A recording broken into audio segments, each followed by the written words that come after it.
सत श्री अकाल, राम राम, जय हिंद। स्वागत है आप सभी का विशेष डिफेंस एकेडमी बठिंडा में। जैसे कि आप सभी को पता है, हमारे संविधान की सीरीज चल रही है कॉन्स्टिट्यूशन की, जिसमें पंजाब पुलिस है, एसएससी जीडी है, रेलवे है, एसएससी है। तो सभी के लिए ये आपके जो लेक्चर है बेनिफिट देंगे। तो बेटा आज थर्ड लेक्चर है। जिन्होंने अभी तक पहले 2 लेक्चर नहीं देखे वो 2 लेक्चर जरूर देखो। और तीसरे लेक्चर की हम शुरुआत करते हैं। इसमें पढ़ेंगे सोर्स ऑफ कॉन्स्टिट्यूशन, यानी कि भारत के संविधान के स्रोत। 2 लेक्चर में मैंने पूरी डिटेल बता दी है कैसे कैसे भारत का संविधान डेवलप हुआ। उसके बाद कितने देशों से हमने अपना संविधान लिया, तो याद रखना 10 देशों से हमने अपना संविधान लिया। आइए प्यारे बच्चों, अब हम जानते हैं कौन से देश से हमने क्या चीज ली। सबसे पहला देश है ब्रिटेन।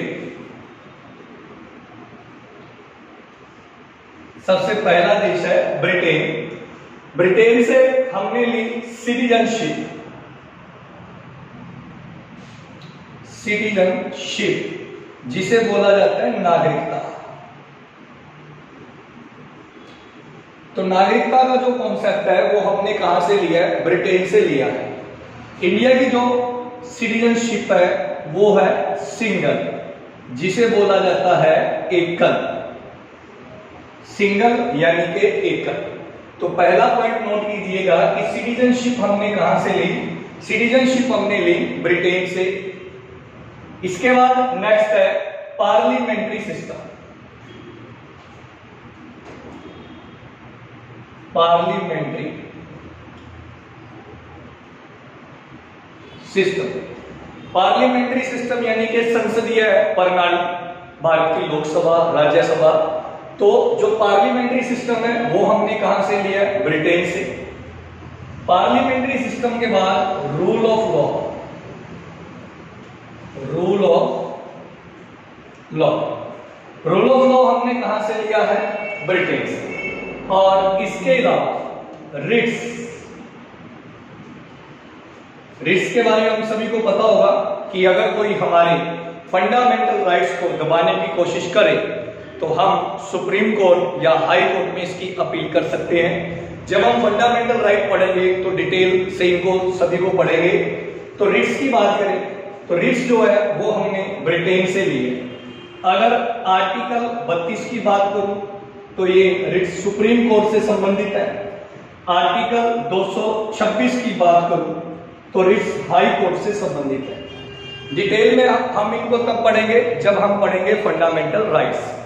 तो मैं मेन पॉइंट आपको नोट करवा रहा हूं, ध्यान से नोट कर लो। आज के चैप्टर में हम पढ़ रहे हैं सोर्स ऑफ कॉन्स्टिट्यूशन, भारत के संविधान के स्रोत। सबसे पहला देश है ब्रिटेन। ब्रिटेन से हमने लिया सिटीजनशिप यानी कि नागरिकता। हमारी जो नागरिकता है वो सिंगल है। इसके अलावा parliamentary system, rule of law और रिट्स।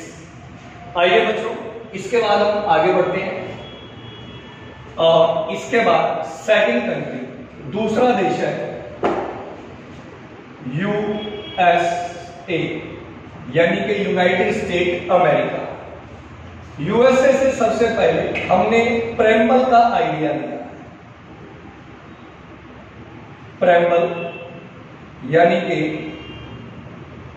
प्रस्तावना।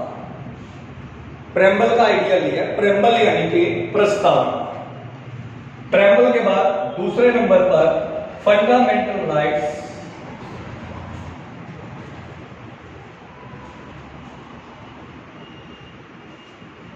जिन्हें बोला जाता है मौलिक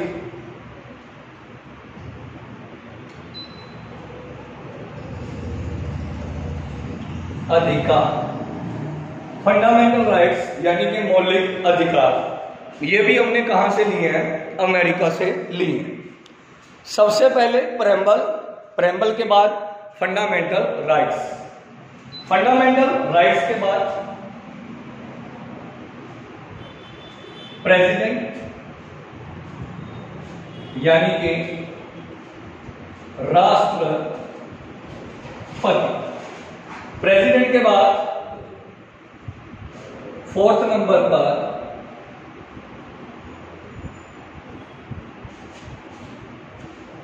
impeachment of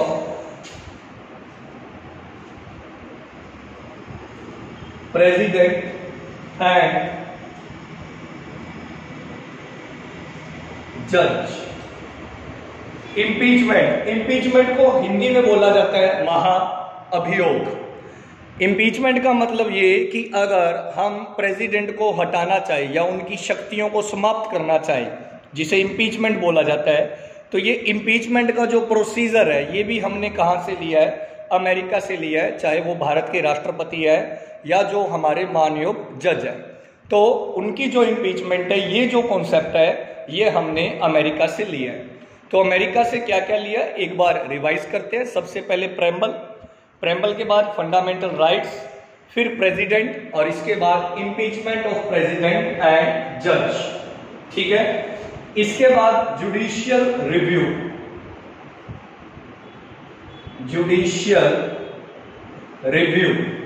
तो जुडिशियल रिव्यू जो है ये हमने कहां से लिया है? अमेरिका से। ठीक है, तो दूसरा देश है अमेरिका। हम आज पढ़ रहे हैं सोर्स ऑफ इंडियन कॉन्स्टिट्यूशन, जिसमें preamble, fundamental right, president, impeachment of president and जज और जुडिशियल रिव्यू, ये सब हमने कहां से लिया है? ये सब हमने लिया है अमेरिका से। अगर आपको वीडियो अच्छा लग रहा है, ये सीरीज अच्छी लग रही है, तो प्लीज चैनल को लाइक कीजिएगा, वीडियो को लाइक कीजिएगा, चैनल को सब्सक्राइब कीजिएगा और ज्यादा से ज्यादा शेयर कीजिएगा। आगे बढ़ते हैं। नेक्स्ट देश है आयरलैंड। आयरलैंड से सबसे पहले डीपीएसपी, जिसका फुल फॉर्म है directive principle of state policy. Directive principle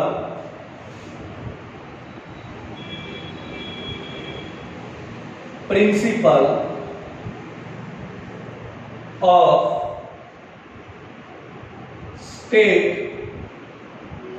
policy, यानी कि राज्य की नीति के निर्देश के सिद्धांत।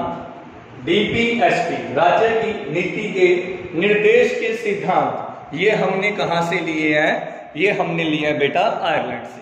ठीक है, इनका जिक्र भारत के संविधान में आर्टिकल 36 से 51 के बीच में।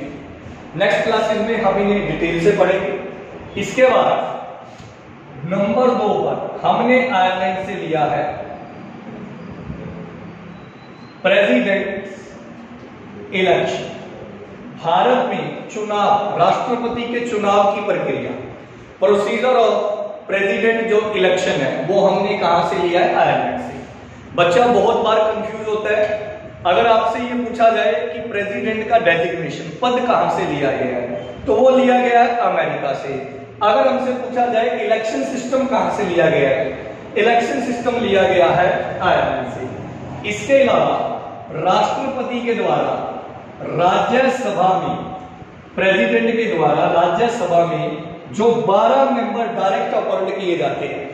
भारत के संविधान में एक प्रोसीजर है कि जो देश के राष्ट्रपति है वो 12 सदस्यों को डायरेक्ट राज्यसभा में अपॉइंट कर सकते हैं। ये सिस्टम हमने कहां से लिया है? तो याद रखना बच्चों, ये सिस्टम हमने लिया है आयरलैंड से। आशा करता हूं यहां तक जो आपको करवाया सभी को समझ में आया होगा। अगर आपको ये सीरीज अच्छी लग रही है तो प्लीज कमेंट जरूर कीजिएगा, अपना रिव्यू जरूर दीजिएगा, लाइक और शेयर ज्यादा से ज्यादा कीजिएगा। आगे बढ़ते हैं, पूरा कॉन्स्टिट्यूशन हम कवर करेंगे। इसके बाद नेक्स्ट है कनाडा। कनाडा से बेटा हमने लिया है गवर्नर, यानी कि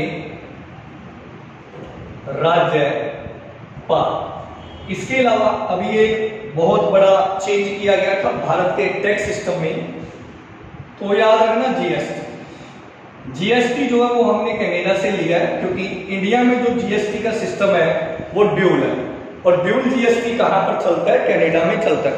और एक चीज और याद रखना कि विश्व का पहला देश था जीएसटी लाने वाला फ्रांस, लेकिन जो इंडिया ने मॉडल अपनाया है वो कनाडा मॉडल अपनाया है, और वो ड्यूल है जो हमने कहां से लिया है? कनाडा से लिया। नेक्स्ट इसके बाद फ्रांस। फ्रांस से हमने आइडिया लिया है यूनिटी, इंटीग्रिटी,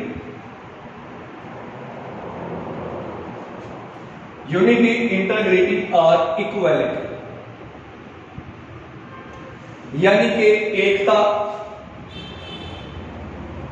अखंडता और समानता। तो जो ये आइडिया है एकता का, अखंडता का और समानता का, ये हमने कहां से लिया है? फ्रांस से लिया। इसके बाद आगे बढ़ते हैं। नेक्स्ट है यूएसएसआर, जिसे आज बोला जाता है रशिया। रशिया से हमने लिए हैं फंडामेंटल ड्यूटीज, यानी कि मौलिक कर्तव्य। अगर फंडामेंटल राइट्स की बात की जाए वो अमेरिका से ली है, फंडामेंटल ड्यूटीज की बात की जाए तो ये हमने रशिया से ली है। 11 फंडामेंटल ड्यूटीज हैं। कितनी? 11। कई बार ये भी पूछ लिया जाता है फंडामेंटल ड्यूटीज के लिए कौन सी कमेटी बनाई गई थी, तो याद रखना इसके लिए कमेटी बनी थी सरदार स्वर्ण सिंह कमेटी। सरदार स्वर्ण सिंह कमेटी फंडामेंटल ड्यूटीज के लिए बना। ठीक है। इसके बाद नेक्स्ट है ऑस्ट्रेलिया। ऑस्ट्रेलिया से हमने लिया है लैंग्वेज ऑफ प्रेम्बल, यानी कि प्रस्तावना की भाषा। इसमें भी प्यारे बच्चों बहुत बार डाउट आता है, क्योंकि एग्जाम में अगर वो पूछे कि हमने प्रेम्बल कहां से लिया है, अगर वो अकेला प्रेम्बल पूछे तो आंसर होगा अमेरिका। अगर वो ये पूछे लैंग्वेज ऑफ प्रेम्बल, यानी कि प्रस्तावना की भाषा, प्रस्तावना की भाषा कहां से ली है, तो फिर आंसर होगा ऑस्ट्रेलिया। तो प्रस्तावना की जो भाषा है वो हमने कहां से ली है? ऑस्ट्रेलिया से। इसके अलावा state government and central government relation, ठीक है, राज्य सरकार और केंद्र सरकार का संबंध। तो राज्य और केंद्र सरकारों का जो संबंध है वो हमने कहां से लिया है? वो हमने लिया है ऑस्ट्रेलिया से। ठीक है। तो लैंग्वेज ऑफ प्रेम्बल, प्रेम्बल की जो लैंग्वेज है वो ऑस्ट्रेलिया से ली है। State government and central government relation, ये हमने ऑस्ट्रेलिया से लिया है। इसके अलावा हमारे संविधान में लिस्ट है, टोटल कितनी लिस्ट है? 3, जिनको हम आगे डिटेल से पढ़ेंगे। Union list, state list and concurrent list. जो कॉन्करेंट लिस्ट है, कॉन्करेंट लिस्ट जिसे हिंदी में कहा जाता है समवर्ती सूची, ये कॉन्करेंट लिस्ट भी हमने कहां से ली है? ऑस्ट्रेलिया से। तो नोट करते जाओ, नोट्स बनाते जाओ। आपको एक एक जो पॉइंट है वो कॉन्स्टिट्यूशन का मैं कवर करवा दूंगा। शर्त यह है कि कोई भी क्लास मिस नहीं करनी। डेली आपको 8 बजे एक वीडियो मिलेगा, और जिन बच्चों ने अभी तक टेलीग्राम ग्रुप ज्वाइन नहीं किया प्लीज़ वो ज्वाइन कीजिए, my telegram group Visheshdeep GK classes. और ये आपको सीरीज कैसी लग रही है, कॉन्स्टिट्यूशन समझ में आ रहा है या नहीं आ रहा, प्लीज़ कमेंट करके जरूर बताइएगा। ठीक है। तो फिर से एक बार रिवीजन करते हैं।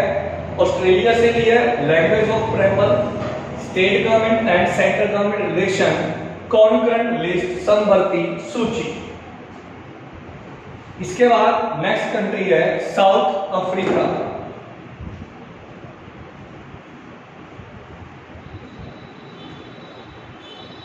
साउथ अफ्रीका, साउथ अफ्रीका से हमने लिया है अमेंडमेंट यानी कि संशोधन। हम अपने संविधान में जरूरत पड़ने पर चेंजेस कर सकते हैं, जिसे बोला जाता है अमेंडमेंट यानी कि संशोधन। तो संशोधन की जो प्रक्रिया है, अमेंडमेंट का जो सिस्टम है, ये हमने लिया है कहां से? साउथ अफ्रीका से।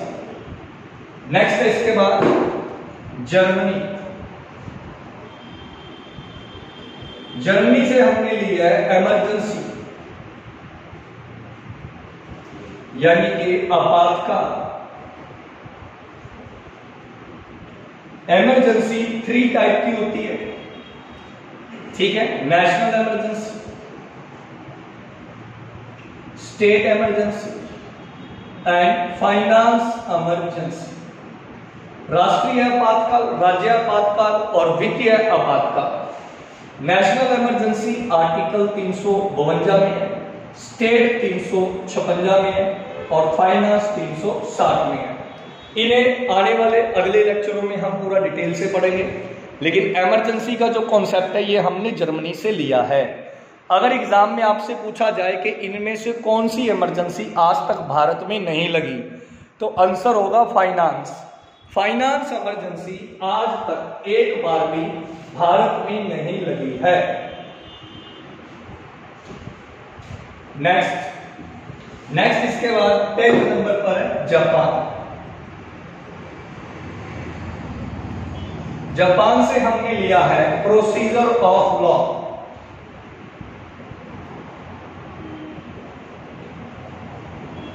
कानून की प्रक्रिया, ठीक है?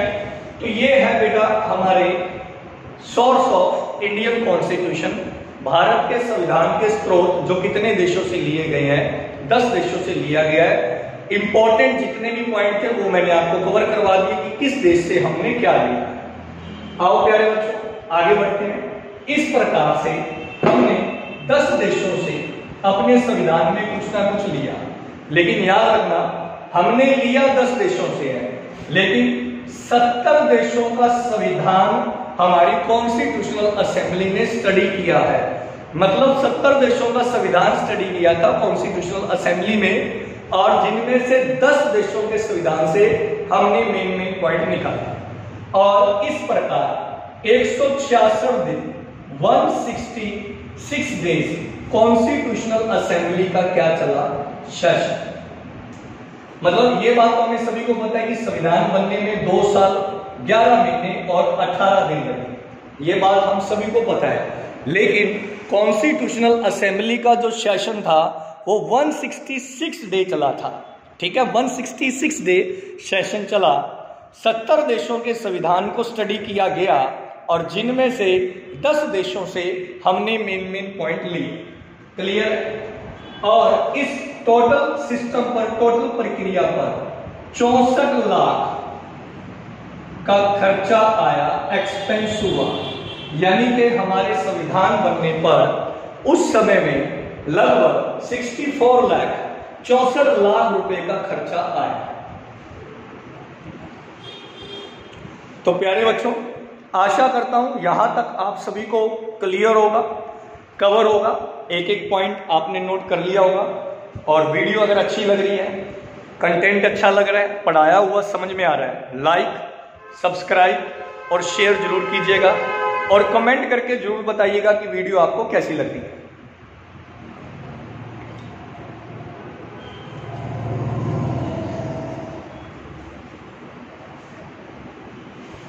इसके बाद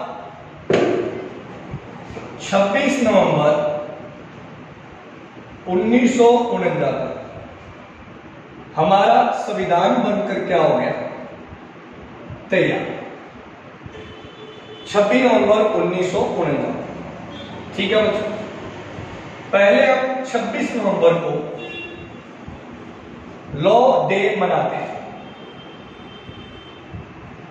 लॉ डे यानी कि कानून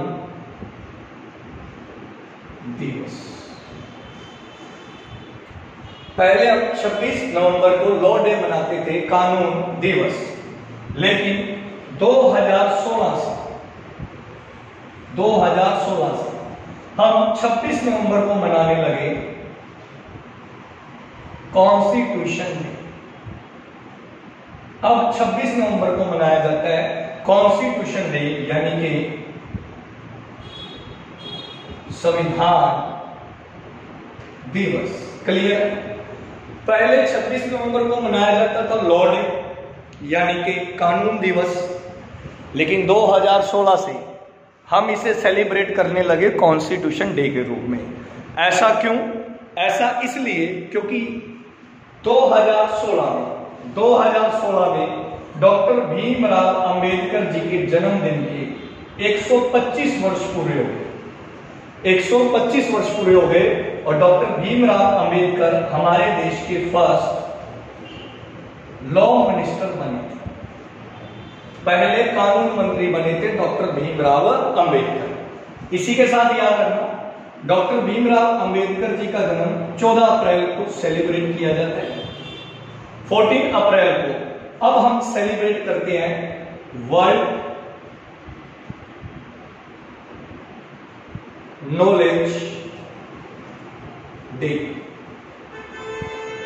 विश्व ज्ञान दिवस। डॉक्टर भीमराव अंबेडकर जी का जन्मदिन यानी कि 14 अप्रैल अब मनाया जाता है वर्ल्ड नॉलेज डे के रूप में, विश्व ज्ञान दिवस के रूप में। और पहले जो लॉ डे था 26 नवंबर, उसे हम 2016 से मनाने लगे कॉन्स्टिट्यूशन डे, क्योंकि 26 नवंबर 1949 को हमारा संविधान बनकर क्या हुआ? तैयार हुआ। आशा करता हूं यहां तक आप सभी को समझ में आया होगा। अब अगर आपसे पूछा जाए कि हमारा संविधान कितने वोटों से पास हुआ, तो याद रखना 284 वोटों से, 284 वोटों से हमारा संविधान पास किया गया। क्योंकि आप सभी को पता है कि जब पाकिस्तान बन गया, कल के लेक्चर में मैंने बताया था, जब पाकिस्तान बन गया तो 299 मेंबर बचे और उन 299 मेंबर में से 284 मेंबर ने संविधान के पक्ष में वोट किए और संविधान बनकर क्या हो गया? तैयार। और संविधान बनकर तैयार हुआ और इसे लागू किया गया 26 जनवरी 1950। और मैंने लास्ट लेक्चर में यह भी बताया कि 26 जनवरी को ही लागू क्यों किया। हालांकि संविधान तो बनकर तैयार 1949 में हो गया था, लेकिन ये इसका रीजन मैंने बताया। जिन बच्चों ने अभी तक मेरी लास्ट वीडियो नहीं देखी, प्लीज वो लास्ट वीडियो देखिएगा, फिर आपको ये वीडियो देखने में और भी आनंद आएगा। अब आगे बढ़ते हैं और कुछ और प्रश्न बनेंगे। देखो, जब संविधान बनकर तैयार हुआ 26 नवंबर 1949, तो याद रखना 26 नवंबर 1949 को हमारे देश के 15 आर्टिकल लागू हो गए थे। 15 आर्टिकल 26 नवंबर 1949 को लागू हुए और जो बाकी बचे हुए आर्टिकल्स थे वो 26 जनवरी 1950 को लागू हुए। ये इंपॉर्टेंट पॉइंट है, याद रखना। जो ये 15 आर्टिकल थे बेटा, ये रिलेटेड थे किससे? सिटीजनशिप, नागरिकता से संबंधित थे। तो नागरिकता से संबंधित सिटीजनशिप से रिलेटेड 15 जो आर्टिकल है वो लागू हो गए थे 26 जनवरी 1949 को, और 26 नवंबर 1949 को 15 आर्टिकल लागू हो गए और बाकी आर्टिकल लागू हुए 26 जनवरी 1950। अब आपसे एक प्रश्न ये भी पूछ सकता है कि संविधान जब बना तो उस पर सबसे पहले किसके साइन हुए? सबसे पहले साइन हुए डॉक्टर राजेंद्र प्रसाद, जो हमारे देश के फर्स्ट क्या थे? प्रेसिडेंट, पहले राष्ट्रपति थे। ये तो नेचुरल सी बात है कि सबसे पहले साइन राष्ट्रपति के ही होंगे। बाई चांस अगर आपसे ये पूछ ले कि डॉक्टर राजेंद्र प्रसाद के बाद पहले किसके साइन हुए, तो डॉक्टर राजेंद्र प्रसाद के बाद पहले साइन हुए बलवंत रॉय, जो कॉन्स्टिट्यूशनल असेंबली के क्या थे? मेंबर यानी कि सदस्य। तो प्यारे बच्चों, इस प्रकार से हमारा संविधान बनकर क्या हुआ? तैयार। जो हमने सोर्स भी पढ़ लिए, आशा करता हूं ये तीनों वीडियो आपको समझ में आई होगी। जिन बच्चों को अभी तक 2 वीडियो नहीं देखी, प्लीज वो 2 वीडियो देखिएगा, तो आपको और अच्छे से समझ में आएगा। अगर आपको वीडियो अच्छी लग रही है, ये सीरीज अच्छी लग रही है, तो कमेंट जरूर कीजिएगा, लाइक जरूर कीजिएगा, शेयर जरूर कीजिएगा। आपको डेली 8 बजे मिलेगा विशेष डिफेंस एकेडमी के यूट्यूब चैनल पर पॉलिटी, खास करके उन बच्चों के लिए जिनका पंजाब पुलिस या SSC GD है। तो मिलते हैं कल रात 8 बजे, तब तक के लिए जय हिंद, वंदे मातरम।